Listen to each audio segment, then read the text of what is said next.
Hello, I'm author and journalist Rosie Green, and welcome to my podcast, Life's Rosie. If you're listening to this, you're most likely a member of the Broken Hearts Club. When my marriage imploded after 15 years, I coped the only way I knew how, by writing about it for magazines and newspapers. And that meant I was lucky enough to interview the experts, to spend time researching recovery, and to receive messages of support from thousands of women. Now, I know I was lucky, so I want to pass it forward, to chat to relationship experts about how to move on, to rebuild self-esteem, and to find true happiness and contentment. This is about surviving and thriving. It's about going from snot to hot, from rock bottom to reinvention. Together, we've got this. Andrea, I'm so happy that I'm really honoured that you're here to talk to me. I was just saying that I'm such a fangirl, and I love the way you talk about things so emotionally and honestly and empathetically. And I honestly, I was watching some of your stuff and there was people saying that you saved their life. And I genuinely think that will be true. It will be true because people are so alone with their thoughts. And then for someone like you, beautiful, smart, successful, to say, look, I've struggled with these things too, I think is so important and empowering. Oh, well, that's a nice way to start a day. Thank you so much. That's really nice of you. That's really kind of you. And do you know what is so lovely about when people do say things like that is that all I've ever done is be myself. Yeah. And, my whole kind of, I know people hate the word journey, but my whole journey with even doing what I'm doing now literally started by answering people's DMs.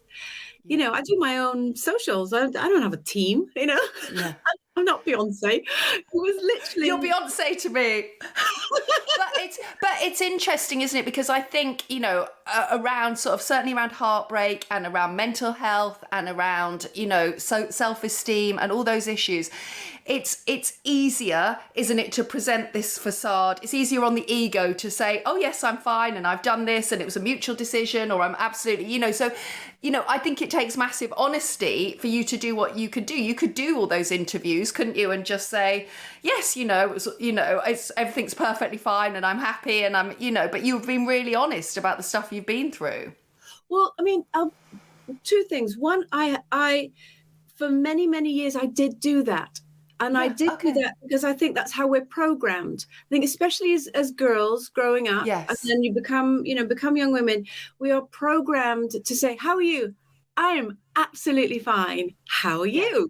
And that's tick, that's the good girl response. And also at work, you are programmed to always show your best self and to do your best and try your hardest and all this sort of thing. And I realized after many, many years, because I'm 52 now, and I think that's actually it's great because it means that I'm able to look back and go, oh, wow, yeah, I totally got that wrong. Yeah, I was trying my best. I didn't know any better, but I totally got that wrong. And I tried to be a Stepford wife. And I tried to be a Stepford wife in every part of my life. So I tried to be it at work. I tried to be it at home because I thought it was the right thing to do. And I thought showing any kind of cracks, either the whole thing would fall apart, but also people wouldn't like it. And I think you're so, maybe it's my personality as well, but I was so ingrained with don't do anything that people don't like. Always be smiling. And when I've been married 3 times, which I was very ashamed about, really, for a long time. And I wasn't ashamed about being married 3 times. I was kind of embarrassed to put my hand up and go, I'm actually getting married again. But I was ashamed about the first 2 because it felt like failings. And then once I'd processed everything, and there was a lot of processing to do, I realized actually they weren't failings at all. They didn't work. Yeah. That's it. It didn't work. But actually to go forward into life with a full heart and no bitterness and I've learned something from both of those things. And clearly I worked on loose women. So we would sit in our meetings, they're like, go on, Shirley, you're a little bit bitter. No, I'm upset and I'm hurt and I'm angry and all of those sort of normal human emotions, but I'm genuinely not bitter. And you're so right. That's the most positive thing, isn't it? To come out of those relationship things, I've been taught something, I've moved on. That's success rather than pushing it all down, pretending that you're fine, having the Stepford wife, politician's wife face on. I just wanted to ask you though, because you know, like we are taught to smile and be good and not put any pressure or emotion on people.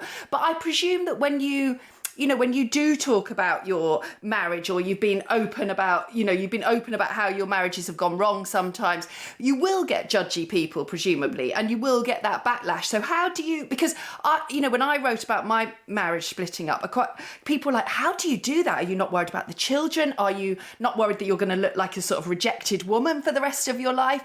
And there is an element of that. So how did you process that? How did you deal with that? Well, again, sort of breaking that down. So in terms of, being, totally honest about things, I have been very honest about things, but I haven't told the absolute full story about things, because not everything is everybody else's business. You know enough. And because I do have children, and also these people who I've known in my life are now having their own lives. And just because I had problems within my relationship with them, and they were fairly dark, some of the problems, that's our story, and that's it. Yeah. So I've been honest about how I felt about everything and all that sort of stuff, but no one needs to know the kind of nitty gritty. Yes. And so but I didn't do that necessarily to stop people hating on me. I did it because I have children and they need to go off and lead their own lives and this sort of thing. I also didn't necessarily hold things back out of respect for my ex-partners, but I, as in, there's a lot of stuff I could have said, but clearly, that what was I going to do? So I just thought, let's everyone just carry on with their own lives. And I also think that's how you stop being bitter. I've drawn a line. That's done now. So then that's that bit of the question. And then the other bit, in terms of the haters, I always refer it back to, I love Kelly Clarkson. Do you like Kelly Clarkson? I like Kelly Clarkson. You're in my gang, because if you don't like Kelly Clarkson, there's something wrong with you, because she just seems like the nicest lady. No, she does. And I love her approach to like empowerment and everything. She's all brilliant. Of it. Well, I listened to Kelly Clarkson, What Doesn't Kill You Makes You Stronger, on repeat for about a year when I got divorced. And that really makes a difference. Those things that feel like they're woo-woo actually massively make a difference, don't they? Hugely. And so much so, Amy said the other day, it came on the radio, she went, "Oh, Mum, there's your song." I thought, oh, bless. It was only 5. She can still remember this is a song I used to. But years ago, Kelly Clarkson was being interviewed, and somebody said to her that a journalist somewhere had written something really horrible about her. And this other journalist said, which I thought was really not very nice, "Oh, did you see that this person said this thing about you? What do you think about that?" I mean, that's not very nice, is it? No. And Kelly Clarkson said, "Oh, no, I hadn't heard that. But that's okay. She doesn't know me. And if she knew me, she'd think I was awesome." And I thought, right there is the attitude that you need to have towards anyone who is being disingenuous towards you. They don't know you. And, and also I say to the kids as well, "Do you like everybody?" And they're like, "No." So how can you expect everyone to like you? Not everyone is going to like you, and that's okay, because you don't like everyone. Where I draw the line is I might not like certain people, but I just don't interact with them. I must ask you about your heartbreak soon, but I do feel like it's quite interesting. There are various things, and I know you've written a lot about sort of keeping women in their place, keeping them small. And I do think the children thing, talking about saying, well, you can't talk about that because of the children, it is another way of keeping women small and not talking, isn't it, as well? Like, because that's the ultimate card people play. But actually, there is so much loneliness in small children. There is so much loneliness in heartbreak. There is so much, and if we can't talk about it, we can't move forward. And also there's a misunderstanding that just because you don't talk about things publicly doesn't mean you haven't spoken about it with your children. Yes. I've had conversations with my children. Absolutely, of course I have, because they're my unit, they're my family. But in the same way that I wouldn't stand on the top deck of a bus with people that I don't know, or get on the tube and go, "Hey everyone, I know you've no idea who I am and you don't really care. I just want to let you know that this thing happened to me, and ba-di-ba-di-ba. All right, bye." Why would I tell everyone? As long as my little family unit are all good and everyone's across everything and, we all communicate, I really don't care about anybody else. And that's how we should all be living, really. Yeah, but it takes a while to get to that point. And I'm sure for you, with the messages you absorbed and being, happy, and especially in the media, I think that you're presented, you're sort of told not to create any problems for anyone, aren't you?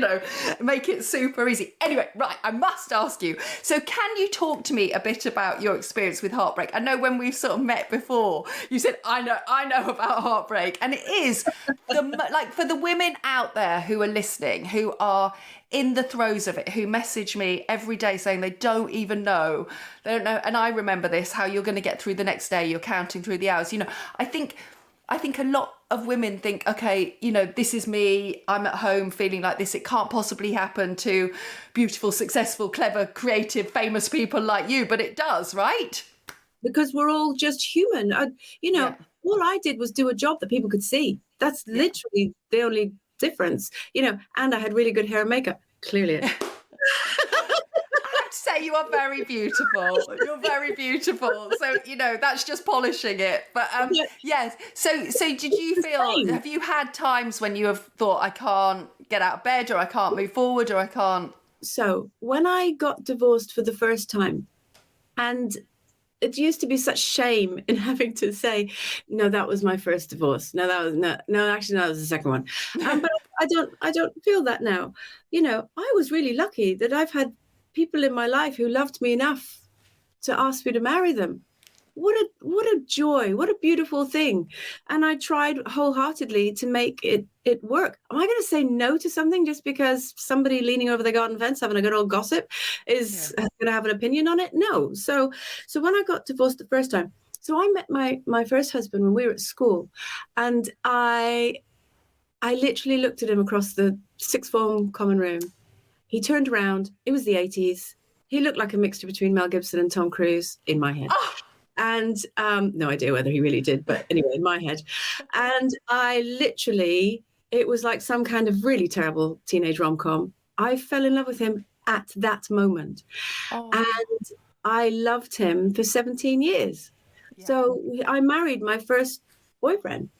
And that's a massive success, isn't it? I mean, 17 years is a massive success, and it's about reframing it. It might have, gone wrong, but ultimately, Yeah, exactly. And that's how I see it. And what I look back now, actually, with a kind of almost not fondness, but almost, oh gosh, like a motherly thing, is we should never have got married. We should never have stayed together that long. We were not meant to be. It's blindingly obvious now when I look back on it now. Clearly we were meant to, because we had a beautiful son together, and that's how I get my head around it and think we were put together for a purpose, so this human being could be created, and hopefully he's going to go out and do amazing things in this world, and that was the point of our union. But looking back, the warning signs were there from the first sixth form party. His behavior didn't change all the way through. I just kept hoping it would. And did you mold yourself to fit that? Did you think, if I'm good enough, if I'm smart enough, if I'm pretty enough, if I'm all of these, this will make him behave in this way? All of those things, but also if I dim my light enough, if I stay quiet enough, if I don't irritate him, if I make sure that I only do things that he likes so that then he'll like me. All of that was just naivety when it comes to how relationships work. I didn't know any better, and actually nor did he. And that's why I don't have the bitterness, because I think we were two kids, really, who were finding their feet in the world of relationships, and both of us getting it totally wrong without knowing it in our own sort of ways. And the reason why I think there was so much friction was because I just kept thinking I was modeling myself on my parents' model of marriage, which is they met at 15 and 16, fell in love, and they are still happily married today. And I just thought, you just need to keep working at it. And what I didn't take into account is that works if, as a couple, that's meant to happen, or you're right for each other. And again, with hindsight, I understand that being right for each other can mean a whole load of things. But if you're clearly wrong for each other, no matter how much work is going to happen. So when that marriage ended, my world was destroyed. Now, to the outside world, it looked like I was the one that ended it, because I people think I left him for someone else. I didn't leave him for someone else. We had got to such a terrible moment in our relationship where someone showed me kindness and I reached out. Yeah. And I let myself feel better. And the haters out there are going, oh my God, you're so weak, you're so whatever. But there was a part of me that I needed comfort, and I needed to feel okay. And there we are. Yep. When it ended, I thought, it felt like my world had cracked open. I had a small child who was around 2 at the time. So Finley was about 2. And I moved around the corner. I literally moved a street away because I wanted to do the right thing in terms of parenting. I wanted to make sure that he carried on having this great relationship with his dad and seeing him as often as possible. So I wanted to make everything as easy as possible. So I moved a street away. And what it meant was one could walk him to school in the morning and one could pick him up, he was at preschool or nursery or whatever. In the day, I could only leave the house to go to work or to take Finley to the park or maybe go to the supermarket. I couldn't go anywhere else. The thought of leaving the house made me want to throw up. Because you felt so exposed, or you felt so... Because I'm similar to you. My relationship started very early. So to have this idea of that person not being, and like that only stability that you've ever kind of really known, it's a bit cliche, but you feel that the safety blanket's gone, don't you? The sort of, the rug, anything's gone from under you. It was all I'd ever known. Yeah. And, we were teenagers when we got together. My parents, I grew up overseas. I grew up traveling abroad because of my dad's job. My parents had moved back overseas again, so they weren't here. I leaned on his parents a lot because obviously I'd known them since I was a teenager, and we only had friends that we were in couples with. So all of a sudden, every single safety blanket had gone, and understandably, they walked away from me because I was a bad person, and actually, no one really was interested in the whys and wherefores of anything.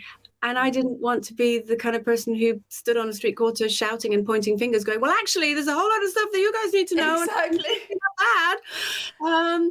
And so I didn't do any of that. And I swallowed it. It's a very lonely place to be, isn't it? I've got a really good friend who sounds, very similar. And actually, I have messages from women saying, I want to be in your club, what I write about, but I feel like I can't be because I chose to leave, or I had an affair that meant that I did leave. And I always just say, actually, now we realise that people leave for a reason, they exit for a reason, actually it's about self-awareness and rebuilding it. So I'm sorry to interrupt, you were saying, so yeah, but it's very hard. It puts you in an even lonelier position because, everyone was sort of scooping me up and doing this, but that wouldn't have happened for you. No, that's right. And also I took it all because I thought, no matter how much you hate me, you don't hate me as much as I hate me. I hate myself. I am the worst person. And I'm actually a really nice person. And I'm shocked to think, you can't be as nice as you seem. You must be so fake because you seem so friendly and approachable and smiley. Actually, you're a bitch. I'm not a bitch. Actually, I'm a really lovely human being who was in not a great situation, did not have any of the tools to know how to get out of it, and took comfort when I was accepted. And so how did you build yourself back up from that point? Actually didn't happen until I got divorced for a second time. Yeah. That's interesting. That didn't happen until then. And you're making me quite teary, I have to say. Okay. But so that's interesting. So it didn't, people call it the work, don't they? It's a bit like the journey, but you didn't start to heal until that point. No, because I felt so worthless, and I understood why people weren't thinking fondly of me because I didn't feel fondly of myself. And so I ended up, I I picked back up the relationship with who then went on to be my second husband. And in a nutshell, I got pregnant. And I got pregnant with my beautiful daughter, Amy. And I wanted to make things right. Yeah. So I got married. And it felt like the right thing to do, to make things right. Okay, I'm going to make this work. I'm going to try as hard as I can, and I'm going to make this work. Because you've got that good girl, which you've written about, that good girl mentality. It's like, okay, I'm going to, this is going to be shiny and perfect. And you put everything into it and lose yourself in the process. Which I did. And I'd never really gotten over what had happened the first time round. No. So after Amy, I got postnatal depression. And I didn't tell anyone for quite a while because I was feeling so low anyway. I just thought it was part of that. And then also thrown into the mix, I got offered the job on Loose Women. So I had a young baby at home. I moved out of the area. And it was the area that I had friends that I'd known since having my first child. So they were like my mum's group, and they were super, they'd pulled back a lot because they're like, oh my God, it's really awkward now. So again, I didn't have that scooping up. Everyone backed off. And so I thought, I'm just going to go. Sounds horrible. It's like leaving a party. It was like, I'm just going to go now. So I moved out of London, and I knew nobody. I had no mum's group. I now had a young child and a baby, and no group. And then I got offered Loose Women literally when I was on maternity leave, and I only said yes to it because my agent was like, "You need to say yes. This is a really good job." And I was quite scared because I thought that's quite a feisty show. I can do that. I said yes to it, and it was the best decision I ever made because that became my network, that became my group, but not in the way that I could have possibly imagined. Because normally we surround ourselves with people who feel exactly the same way that we do. And we surround ourselves by people who repeat back what we feel. And then we feel super safe and we feel really validated. And yeah, you're amazing. And he's a this or whatever. Yes, you're so right. I hadn't thought about that. And all we do is surround us and we sit there and we drink our wine and go, yeah, them. And actually, I was surrounded by women who called me out at every corner and went, well, actually, no, you shouldn't have done that. Or why are you thinking that? And I was like, that's not how friends are supposed to behave. What's going on? Yeah. It was so powerful because what that meant was for the next 13 years, I ended up working there. Every idea you had was challenged. And I realized what a powerful position to be in if you're surrounded by women who within you're not falling out, you're just disagreeing. Which women are very bad at doing, right? We're very bad at saying, actually, I don't agree with that, but not having the conflict around it. Exactly. Whereas men will go, oh, mate, that's a bit harsh, or actually don't do it. Whereas we're all sort of super nicey to each other, aren't we? Yeah, and that's what helps you grow. So for me, when, I didn't tell anyone I had postnatal depression, I mentioned it to Amy's dad, and I mentioned how bad I was feeling, and the response wasn't good. So I quietly took myself off and went to the doctors and didn't tell anyone, and I went on antidepressants, and I think he just thought I pulled myself together, but actually I wasn't. I was on antidepressants, and after we were together for 8 years in the end, I really do give things a go, and I really did try, and then it became very apparent that I can't make this work. So, and that ended. That's a whole different story for a glass of wine not being recorded, but that was a very difficult situation, how that ended. So for me, that was when Kelly Clarkson came in. That was when I actually started. I was properly on my own for the first time since I was 17. Because, before then, I was on my own for a bit, but I was in such a kind of headspace. I was not interested in anything. now actually I'd now had 2 children by 2 different fathers. Again, any friends that I'd made at the school gates, they pulled back again.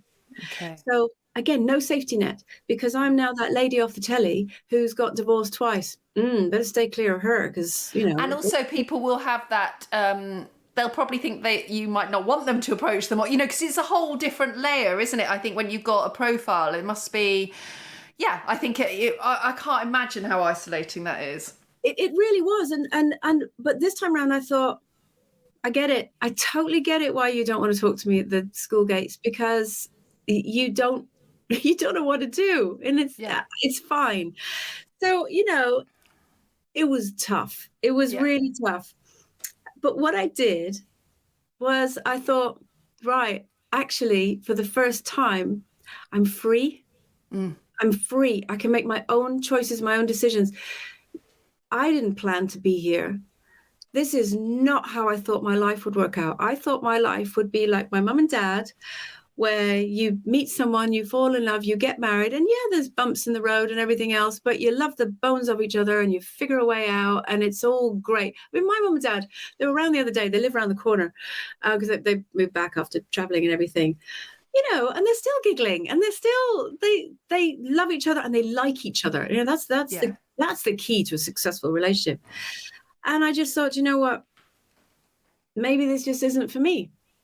So I did what any self-respecting woman who has just got divorced would do, and I enrolled in agricultural college. I love that. I thought you were going to say I got a dog. That's what I did. No, I did already have a dog. Oh, you did? Yeah. I had a dog. Oh, I love that. You decided to become a farmer. I decided. I was like, right, okay, what makes me happy? What do I enjoy? How can I fill my time when the kids aren't with me? You know, because when you're divorced and they're with their dad part of the time. I need to fill my time and do something useful. I don't really have many friends, so I can't just call on anyone. I love DIY. So I was doing the house up. I bought myself like tools. I was putting up shelves. I was That was all great. But even that presumably was, I don't know, like for me, because I was in a relationship from very early, our roles have become very sort of sexual, I don't think that's the right word, but, you know, blue job, pink job. And so for me, I felt very scared to put a picture up or to do that, because I felt like this isn't my job. I don't know what I'm doing. So did you not feel any of that, or had your work kind of meant you felt okay with that? I was really lucky that my dad, although he has very traditional views of women, and I realized that part of my slightly skewed attitudes in terms of being a good girl and being quiet and making myself small, came from my parents' parenting of me. My dad, he sent very mixed messages, I suppose, because he made me believe I could do anything I wanted to do. There was always a slight caveat, which was as long as you're home in time to make tea. But we can't be perfect. Yeah. But he did genuinely make me feel that I could do anything. And when I left home for the first time to go to college, he bought me a toolkit. And he showed me how to put up pictures. He showed me how to use a spirit level. He showed me how to put pressure in my car and change the oil, or not change the oil, but test the oil, all that sort of stuff. So he was actually quite modern in terms of, you know, that sort of thing. So when I was on my own, I mean, this is so funny. I used to, in the evening, especially like on a Saturday night, you know, and I thought, I'm not just going to sit around and watch sad films, because I'm sad that my life hasn't worked out the way it has. But I'm not sad that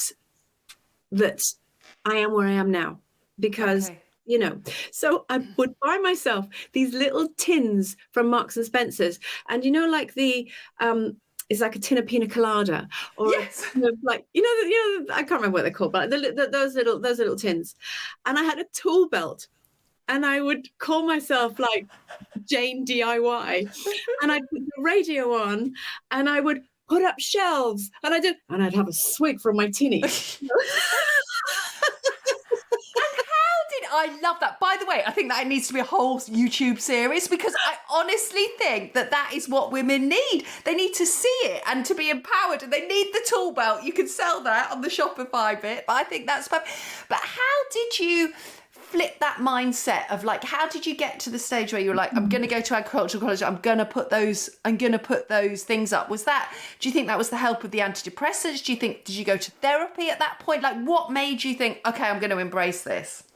So I wasn't on antidepressants anymore by that point, which you don't need it. No, it was just in me. And what is interesting was I realized now, again, the hindsight, and I look back on myself so fondly, with older eyes. I'm looking back on you fondly with the the tins. And I realize actually what I've been doing now over the past sort of, it's been 12 years or so since then, and it's okay, kids, you can breathe out. It's a happy ending. We need to get to the happy ending. Is actually what I was doing was I was reconnecting back to me, and I'd lost me. I'd been in really, what's the word, quite toxic relationships, and I had totally lost who I was. And it took a long time for me to sort of figure that out and try and piece that back together again. So for me, it was just like, right, asking myself questions. What do I like doing? Do that. That simple. What do I like doing? Do that. Go for a walk the dog. Do that. Yeah. The agricultural college was, I've always been interested in. I love house makeovers. I've knocked down a whole house and rebuilt it. I actually did that with my second husband, because weirdly we were really good at that together. We just being married. And I've always loved DIY and building. So for me, the agricultural college was right. I've loved gardening, but I don't really know what I'm doing. I want to learn how to be a garden designer. And it was the funniest thing in the world, because I was doing loose women at the time. Yeah. And I would turn up on the day. It was only one day a week, and then the rest was homework. I turned up, and there were all these kids. And then there was me sitting in this class. Yeah. And and they're like, it's the woman from the telly. Yeah. Then I'd go to the canteen, and then there'd be all these people doing double takes going, excuse me, my friends asked me to come and ask you, are you that lady off the telly? And I'm like, yeah, I am that lady. Yeah. Why are you here? Why are you here, lady? I want to learn how to do garden design. And so I did it. Sadly, I didn't end up finishing it for the funniest. Oh, no. The reason is really funny why I didn't end up getting my qualification. But I did end up, I was really good at it. And I actually totally redesigned my last garden. And it's really good. I'm really pleased with it. And I've helped other people with this. But the reason I didn't get my agricultural college garden design qualification was because I was in panto. I think they should do that thing where they make you an honorary one, and you just have to submit some of your work, surely, and then you're a doctor of design. Yeah, exactly. And all those people in the canteen will be like, we were there with her. She's cute. It's like you're a high school dropout. You had to leave to go and do panto. That's exactly it. I love that. That's exactly it. So yeah, I didn't actually get my qualification. When you going right back again to piecing myself together, that happened because after I'd been on my own for about a year, I was at a charity event, and I was sat next to a gentleman, and we got chatting. And anyway, he asked to meet me for coffee, and I'd never dated, because obviously I met my first husband at school, you know. Same for me. First date, 45.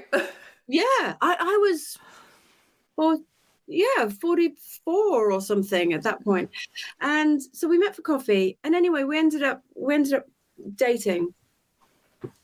And in a nutshell, and I now look back and I understand why I did it, it's familiarity. I did the same thing again. Okay. I got to the point where I had lost myself again. And one of my friends at work, funny enough, it was the makeup department at Loose Women. They all had a meeting about me, and they sat me down. They staged an intervention. They did, and they sat me down one day, putting the powder on, and they went, "We've been talking enough. Yeah. You were doing so well, and you're doing it again. You've lost yourself. You're a shadow of yourself. You are letting him walk all over you." And he's actually being mean. It's not just that, you need to leave now because we know what you're doing and you're going to end up right back in there again. So I did. I broke up with him. Do you think, do you now reflect back and think on your behaviour? Do you think that you actually, because you had this good girl mentality, you were making yourself small, and then naturally the power balance shifts and all that kind of stuff? What I know now through the training that I've not just even, I've had therapy since, and I've never had therapy before, but I've had therapy since, but also coaching, and I'm a coach now, and I now understand human behavior in a way that I never did before. What I realized, what I was doing was, we don't even know we do this. When you hear women saying, why am I always attracted to the same guy? It's because your brain is so powerful that it recognizes patterns in behavior, and it goes, oh, I know this. This is what we do. And so you find yourself attracted to a certain kind of person because that's what you've experienced in the past. Your brain doesn't go, oh, hang on a minute. No, better not do that. That never ends well. Your brain goes, yeah, we know this. This is good. So you almost need to train new pathways in your brain that as soon as, rather than that pull, you think, no, hang on a minute. Yeah. So what happens was, when I broke up with this guy, and I thought, at least I didn't marry him, because he was only my third boyfriend. Literally. I know. Our sexual numbers are very low. I mean, my friends still are. I've got a friend who, she said to me, I started this sex column for You magazine. She went, I've slept with more people on one holiday than you have in than you have in your entire lifetime. I was like, yeah. She was like, you're not qualified to do this. That's so funny. Well, my numbers are very, very low because I've married everyone.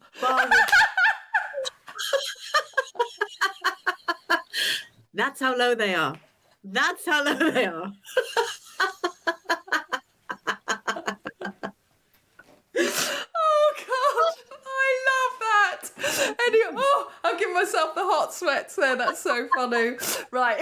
Or you could just get a T-shirt. But it actually leads on quite nicely to obviously meeting number 3, who is Nick. And I'd broken up with this man that I've been seeing, and the same person at work said, right, I want you to come on a double date with me. Yeah. I was like, she said, so my husband has this friend, and he's going through a divorce right now, and I don't know him hugely well, but he seems really nice, and he seems lots and lots of fun. So even if it doesn't work out, come and have a laugh. Yeah.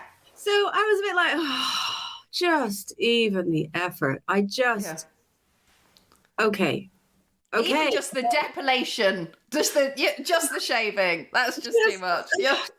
Well, no, I had to. Right. Okay. So here are the logistics that come with having 2 children with 2 separate husbands who don't live in the same place. Okay. So that day, just to go on this date, I had to drop one child into London, come back to Surrey, drive another child all the way up to Hertfordshire, come back, take the dog to the kennels, and then drive to Brighton. Oh my God!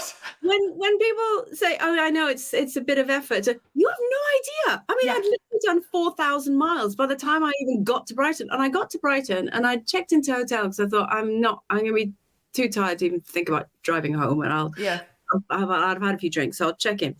Also, you've got to stay somewhere after the wedding, right? You've got to have your honeymoon suite at that point.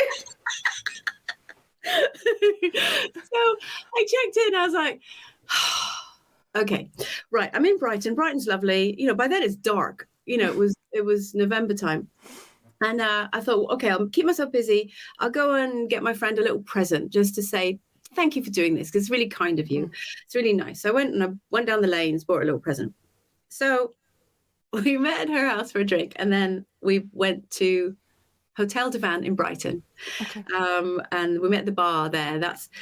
I didn't have my contact lenses in because they just get on my nerves. And I only really wore them for work because it was about an hour at a time. So I'm fine. Like, now I can see you, but in the distance, I was like, no idea what he looks like. So this man walks in with my friend's husband.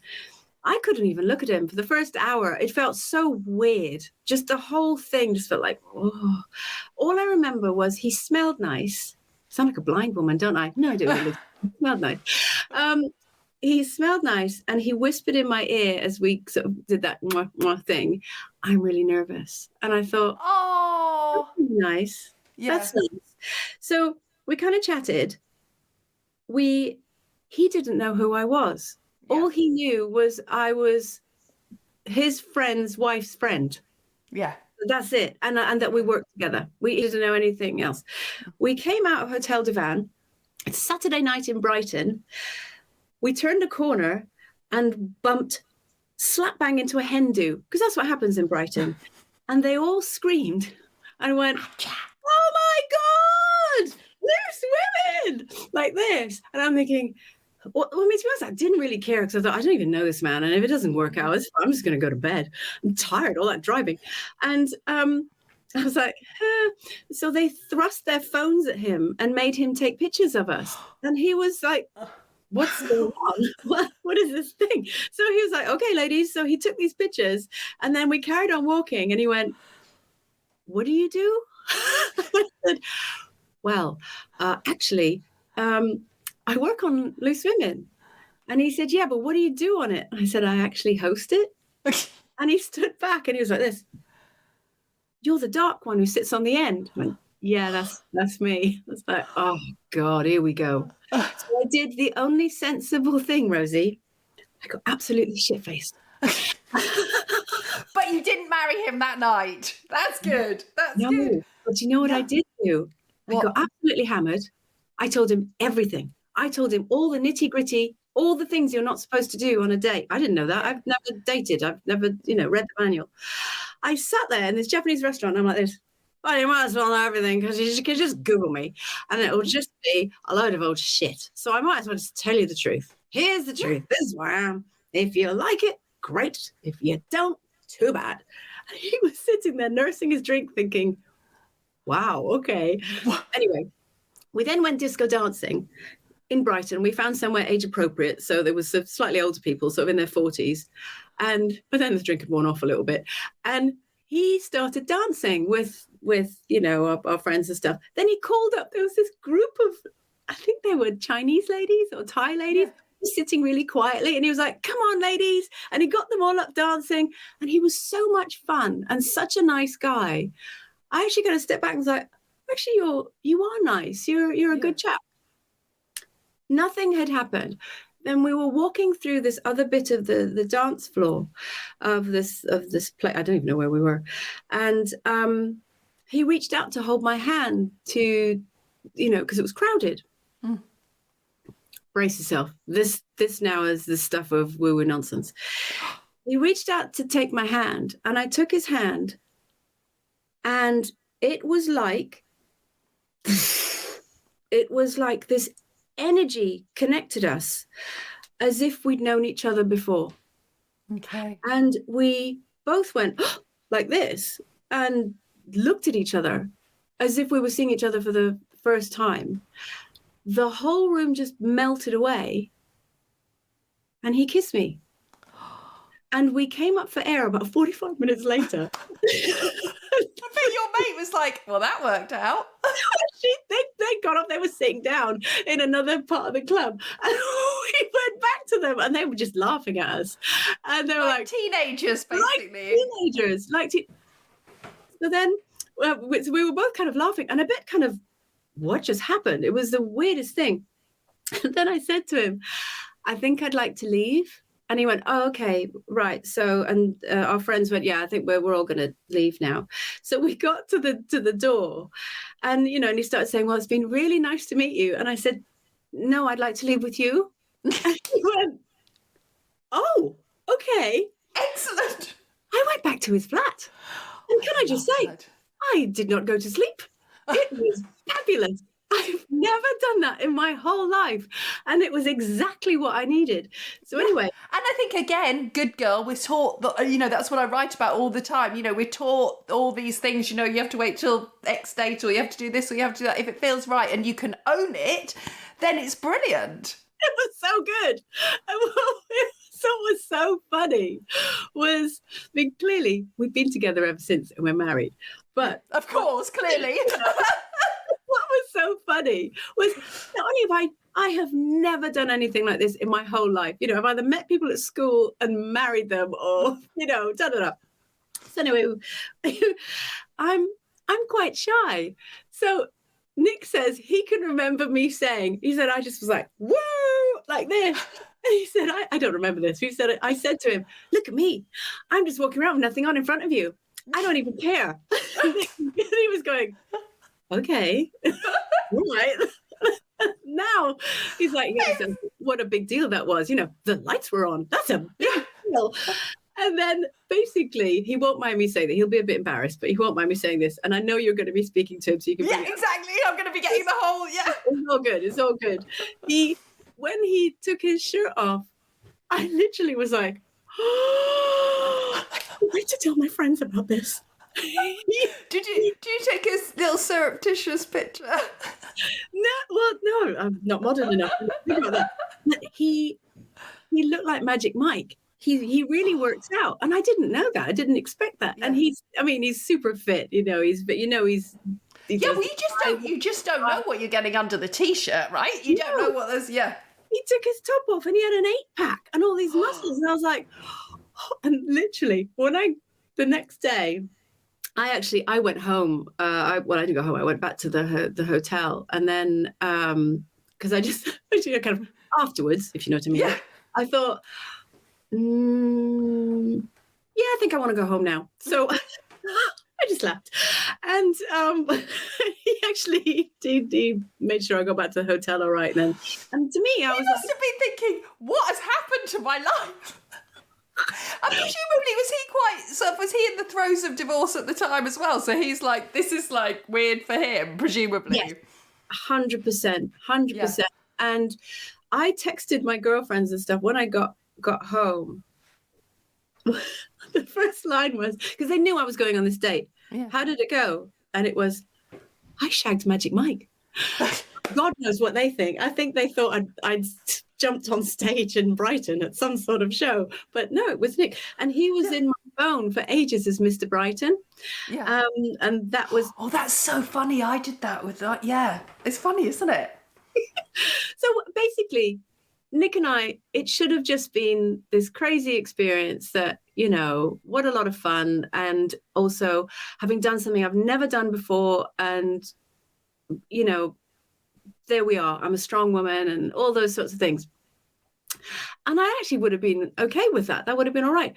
But what happened was we'd swapped numbers and we started texting each other, and he was going away on business. He was going to America for a little while, and he was like, well, I'll reach out when I get back. I was like, okay. And I was like, he lives in Brighton. It's like an hour's drive away. It's not like it's close.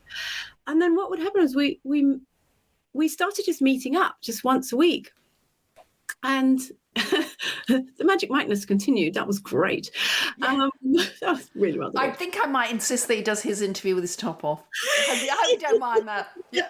Not at all. For journalistic integrity, I insist. Exactly. But, and again, he will probably touch on this, but we should never have worked. We should never have got together, because I was sort of done. I thought, you know what, I'm a good mum, and I'm just going to be a mum raising my kids, and I'll find things that make me happy. I will find my tribe, and that's okay. And he was depressed. He was going through a divorce. He we were in such a similar situation. I was 2 years down the line to him, but we were in a similar situation. But what happened was, we became such good friends. Yes, you know, joking aside, all the chemistry and all that sort of stuff. And he was such a good man who was so broken and so determined to be a better person. Oh, because he was taking responsibility for his part in his marriage ending. And I just really wanted to be there for him. So I lifted him for the first 2 years or so. He was in therapy for most of that. And he got down to a very, very dark place. But I really understood it. And I understood what he was feeling and what he was going through. And And he'll tell you this, but he lost everything. He literally lost everything. And when he eventually, I mean, I didn't meet his children for 18 months. He didn't meet mine for maybe 8 months, something like that.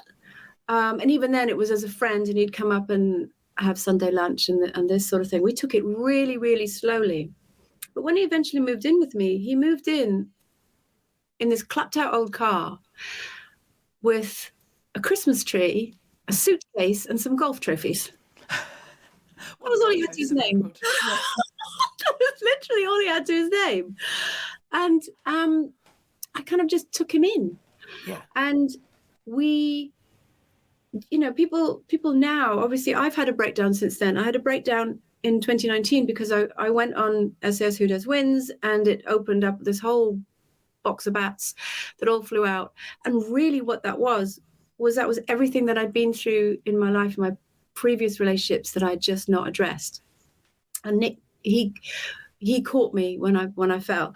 And what people don't realize is the reason I almost subliminally knew that it was a trust fall that I knew I could make, and I think that's why I breathed out and let it happen, was because I'd been there for him. And by this time we were married, and we'd been through a fair amount. So really our relationship is the polar opposite of anything that I ever experienced, other than there is something about me that I really want to help people. So in all my relationships that I've had, I've seen a vulnerability and something that is not quite working. And I felt so compassionate about that I've just wanted to help. Only this time round, I'm so blessed that actually it's with someone who also works on himself as much as I work on myself, he works on his self, and then we work on ourselves together, in that I had to have therapy after I came off SAS Who Does Wins, and actually, I didn't break down until about 10 months later, but it was because of that. And then we had couples counseling together. And the difference with going to couples counseling when you're doing it from a position of strength, when your relationship is good, but you want to find ways that if something like this ever happens again, that one of you is falling and you haven't said anything to the other one because you don't want to burden them or what have you, which was my case, that you need to know what little signposts there are so you can pick up on them. And also, as a couple, you need to understand that you may think you're being helpful, but actually you could be totally triggering the other person and not even realizing it. And what's so good is that we both 100% understood that. So we had counseling from a position of strength to help us make an even better relationship.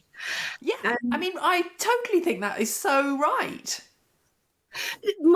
People, I remember at the time, I mentioned on Lucimin once in passing that Nick and I had been to a counsellor, and we spoke about it on the program, and I said what I said to you, that it's a position of strength, and we were working things out, this sort of thing.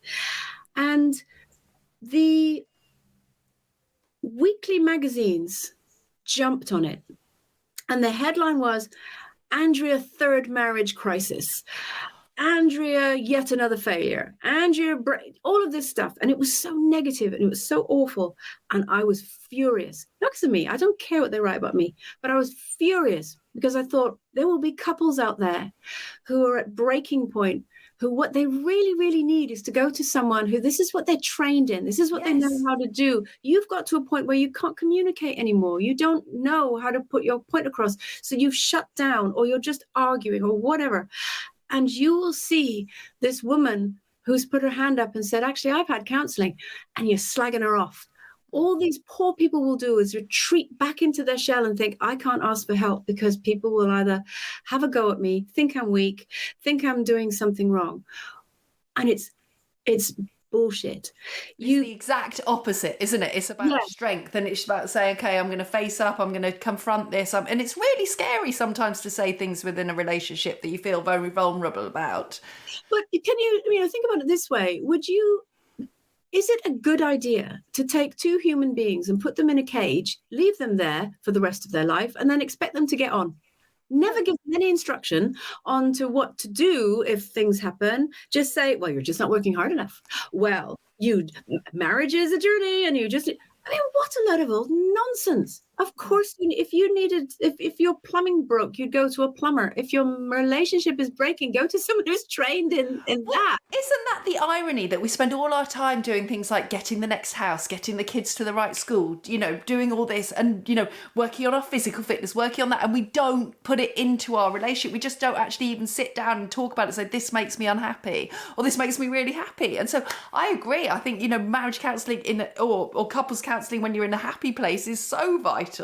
Well, we now call it coaching because obviously, like I say, we're trained as coaches now, and I have a coach anyway, and it's such a great investment in yourself. I have a coach that I speak to every fortnight, and it's, people might think, what is that? What does that even mean? And it's just talking through, like, where are you right now? And, what are some things that you'd like to work on, whether is it work, is it career, is it whatever it is. And we'll talk through like little game plans and this sort of thing. And what Nick and I realized when I quit Loose Women was that we needed to give we call her our relationship coach, but really she's the counselor that saw me when I had my breakdown, and is to give her a call because our dynamics have changed. Suddenly, I'm not going out to work anymore. I'm working from home. I'm now sitting in our shared office at a desk next to you, and my whole identity has changed. Who am I if I'm not this person that is on the TV? Now suddenly, are you like my boss? You're not my boss. This is a joint vision that we're working on. And okay, I know you've done more of the day-to-day running of it while I've been doing sort of other things, but don't ask me about. But we took preemptive action, and we rang this lady and said, look, I know we can't come and see you because clearly we're in lockdown, but can we do this over Zoom? And we just sat down with her and went, right, okay, this is where we're at right now. What are sort of strategies do you advise? She was just brilliant because, first of all, you have an outside source who the first thing she said to us was, can I just applaud you for the fact that you're having the foresight to even ring me to have this conversation. Rather, you're not waiting until it gets to a point where you're both going, so give yourself a high five or whatever for doing that. And then we just broke everything down into bite-sized chunks so that, okay, when this happens, step away. When this happens, find a way to work around all this sort of things. And we carried on with that. I mean, we haven't spoken to her for, I don't know, 10 months or something now, just because nothing's come up that we need to. But that's what we do, is we reach out before. And that's what I would urge all couples to do. Reach out before you need it. If you know you're coming up to a juncture, for example, and I'm not even talking about getting divorced, maybe your kids are leaving home and you're about to be an empty nester. As women, that can be a really empowering thing. Sometimes, you suddenly have all this time and you have moments to find yourself. But it also could be a really hard grieving process because who am I if I'm not a mother? I've given my whole life over to doing this thing. Reach out and see it as coaching. Don't see it as counseling if that helps you mentally with it. And both of you go together because it's really important that both of you understand how the other is feeling. So you don't just go, for God's sake, pull yourself together. You were moaning at how messy their room is and now it's clean. So what's the big deal? And you really hear each other with someone else in the room. And we all know when there's someone else in the room, you're a lot more polite. So you are just for that. You're so right. And actually, you think relationships are about sort of like hot sex and thinking someone's Tom Cruise or Mel Gibson or all that sort of stuff. So much of it is about your compatibility, isn't it? And so tell me, because you briefly touched on it, that, this girl is on fire. That's come from your coaching? So This Girl is on Fire actually started about 4 years ago, and it started as an online blog. Yeah. It started purely because going back to answering people's DMs and realizing this is not sustainable. I can't keep doing at 4 a.m, yeah. I know. And I can't keep doing this. So, and I'd written a couple of books and this sort of thing. And I thought, right, how can I keep putting really useful information out there? So I asked Nick to set up a website for me. So he went on Squarespace and he set up a website, and we called it This Girl Is on Fire. I can remember us sitting there brainstorming, we're like, right, we need a name for this. We need a name. And I was like, right, I want something that shows, women are great. They can be really great, but also I'm of a certain age. So I get a bit hot sometimes. So I think it was I didn't think of that. That's brilliant. That's so funny. They were like, what about This Girl's on Fire? And I'm like, I like it. That's really good. So that was how it was. It was like a jokey name that we came up with, and it started as a online blog, and then so I was writing because my background is print journalism and writing. I had friends. I asked them to come on board, and then basically different journalists were picking up on it and contacting me and saying, I love what you're doing. Can I write for you? And what happened was, because I've been in their shoes, I don't think you should just take things for free and put it out there, unless they volunteer it for free because they're promoting something. That's all fine and good. But if someone's put work into something, their work needs to be paid for. So I was paying everyone absolutely their due fees. It organically ended up being seen by about 80 countries around the world. Women were just sort of coming across this space. So it was getting bigger and bigger. And I was needing to get more people on board to help. While it was free to the whole world, it wasn't free to run. Okay. And I had a terrible business mindset, which was, I don't want adverts and I don't want sponsorship because I don't want it to be one of those really irritating websites where things are popping up all over the place and you go, do you know what? I don't even care how good this is. I can't be bothered to read it. So what it meant was I was working myself into the ground, trying to... And paying people to host it and all of that stuff. That. It was costing money. So then I thought, right, this needs to stop. This is around about the time of having a breakdown. It's like, right, I've burnt out here as well. This needs to stop. So we decided to make it a community. And the reason for that was I realized that it's all very well putting information out there. And you'll know this because you have people message you and you communicate and you take their questions and you put it back out. If people are really interested in changing something about their life, whether that's through personal growth or looking at their mindset or even, thinking about my relationship or whatever it might be, reading a book is not going to change anything for you. You read it and you think, oh, okay, I'll do those things. And then within a month, you've sort of forgotten and you don't do it anymore.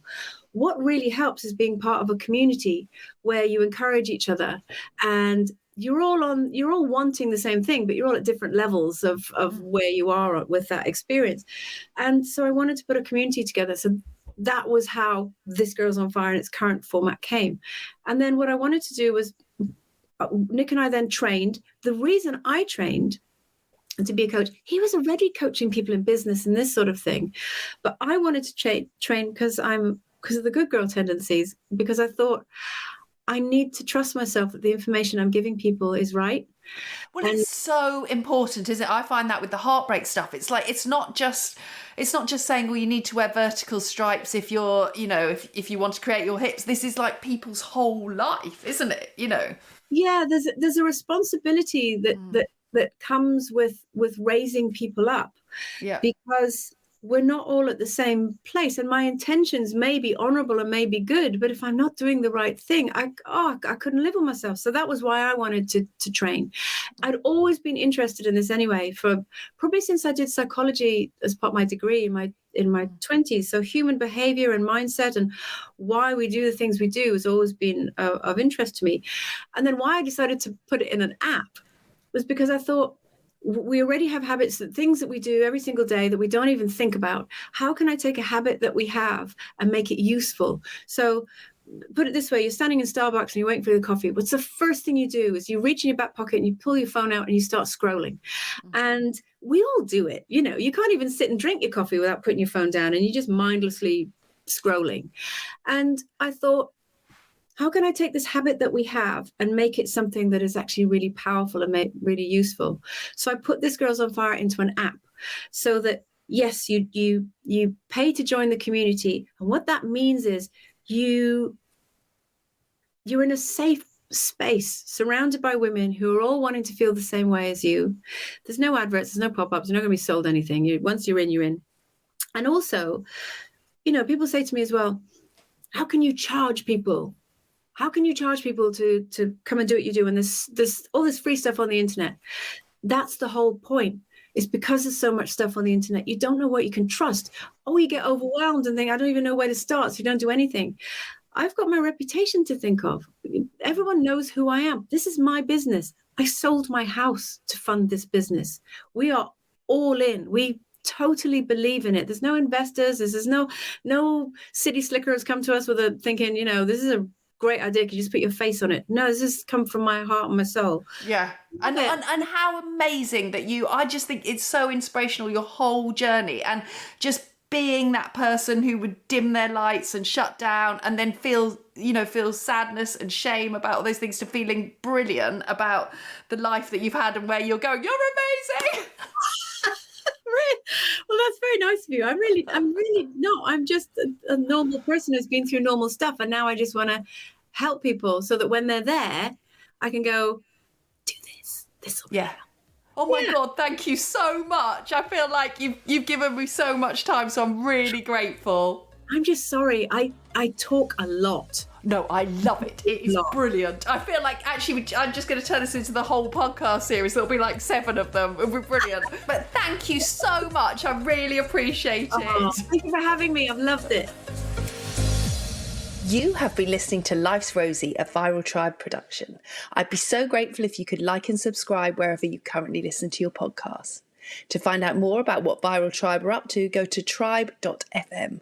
That's tribe with 2 eyes.fm. Sign up and join the podcast revolution.